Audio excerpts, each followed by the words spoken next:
Walang habas na nagpaputok ng baril ang isang lalaki sa Cavite, hindi lang sa kalsada, pati na sa burol.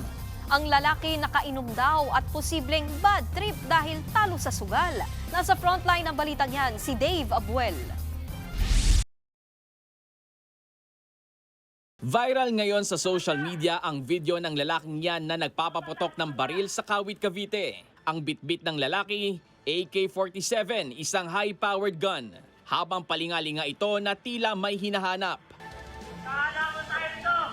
Rinig na sumisigaw pa siya na parang may hinahamon. Walang habas nang nagpaputok ang lalaki at muling nagbanta. Inalam namin sa Kawit Police ang tungkol sa video na yan. Anila kuha noong May 14 ang naturang video at lasing ang lalaking nag-aamok noon. Pero bago pa raw ang eksenang yan, unang munang nai-report sa kanila na nagpaputok na rin ito ng baril sa isang burol. Sa video, kitang nakikipagtalo habang naglalaro ng baraha ang lalaki. Posibleng talo na raw ito sa laro, kaya gusto sanang mabalik ang pera. Dito na siya nagpaputok. Nirespondihan din daw agad yan ng pulis, pero hindi na naabutan ng lalaki. Wala naman daw nasaktan, pero may mga nagsampa ng reklamo. Yung po mga private complainants natin, sir, ay nakapagkinuhanan po natin ng mga statements at nakapag-file po tayo ng kaso na grave threats at saka po illegal discharge of firearm.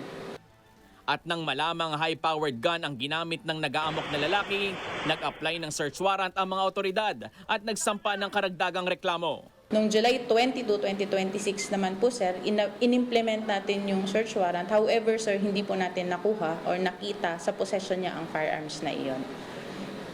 Dahil po dyan, sir, tayo din po ay nag-file ng separate case for illegal possession of firearms at saka po illegal discharge of firearms patungkol po dun sa pangalawang insidente, sir. May nakita naman daw na lisensya at dokumento pero para lamang ito sa pistol ng suspect habang inaalam pa kung nasaan ang high-powered gun. Sa ngayon, inaantay pa ang paglabas ng mga warrant of arrest.